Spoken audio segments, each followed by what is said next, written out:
I'm taking you on my early morning walk with me this morning because today I want to talk to you about habits.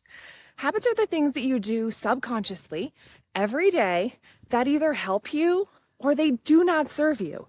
So it can be really, really helpful to understand what's helping and what's hurting you.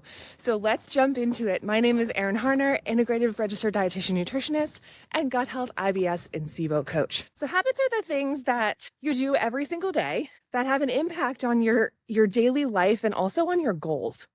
So when we're thinking about habits, we're thinking about subconscious things that we do every day, mostly on autopilot, things that we don't need to think about. Like when I wake up in the morning, I get out of bed. I don't typically use an alarm. I roll out of bed. I put my feet on the floor. I take a few deep breaths. I get up. I go to the bathroom.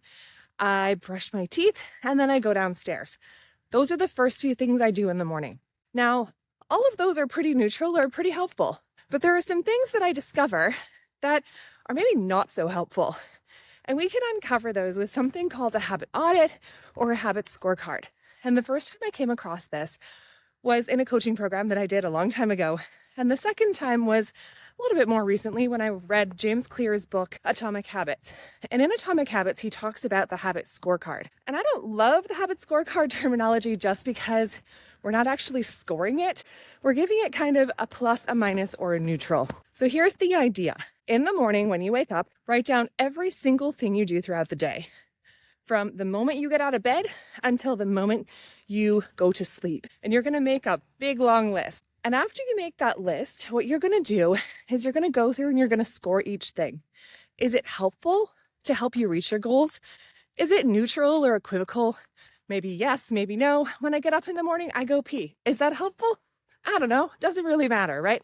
So you're going to put a neutral next to that or an equal sign. And then if it's not helping you meet your goals or not serving you, you're going to do a minus. Then what I like to do after I go through that whole list is take a step back and actually give myself a day to verify that I didn't miss anything. So actually walk through my whole day, and wherever I miss things, I'll actually just add them into my document, whether that's on my computer, in a journal, in a notebook, doesn't actually matter. So we're going to verify that we didn't miss anything. The next step is the most important piece. You're going to go through and you're going to score everything, plus, minus, or equals. Then after you've done that, first you're going to congratulate yourself.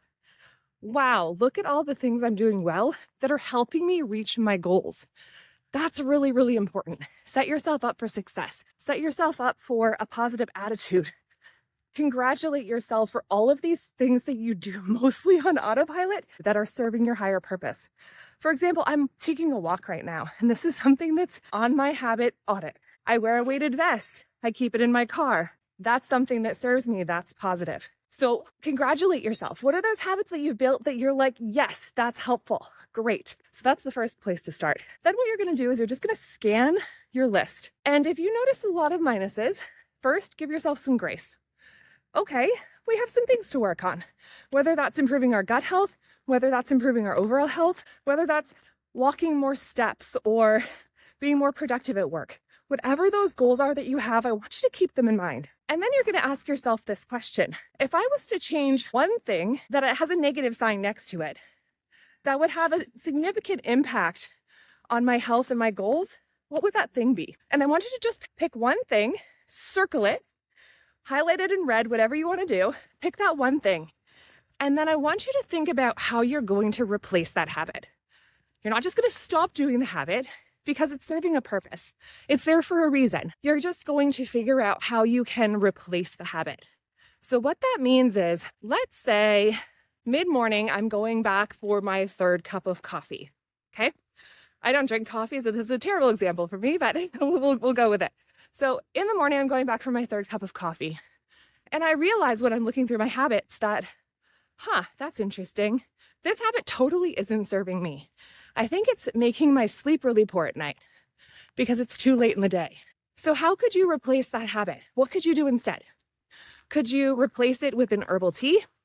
Could you replace it with water? Could you replace it with a quick walk outside? What are you trying to get from that habit?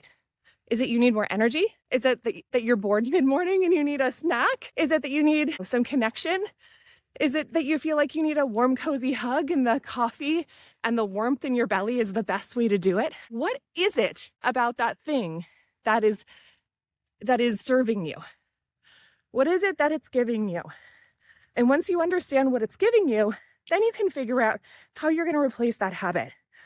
So if the thing it's giving you is energy, what else could you do that could give you some energy that would maybe serve you better? Could it just be pop outside and take a 5-minute walk? Could it be take a loop around your building? Could it just be stand up and look out the window at some trees or nature for a few minutes? What is it that you could do that would give you energy? Are you actually hungry and you do need a snack? And so once you evaluate these habits and understand the underlying reason as to why you're doing those things and what purpose they're serving, it becomes a heck of a lot easier to really change that habit and to replace it with something different.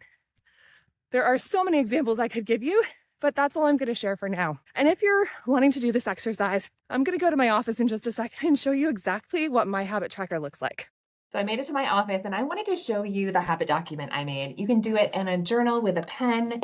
I like to do it that way. Typically at the change of seasons, like every quarter is about the best way to do this because as the seasons transition, our habits change, the weather changes, our patterns and routines change. The kids go back to school, the kids are up for summer.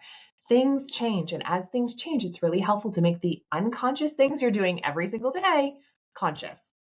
So all you're going to do is you're going to write down everything from when you wake up all the way until you go to sleep. And this is what my day looks like.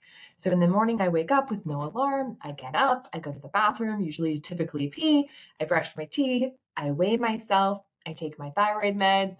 I drink a big glass of water. I turn on the teapot. I stretch or meditate or journal for about 15 minutes.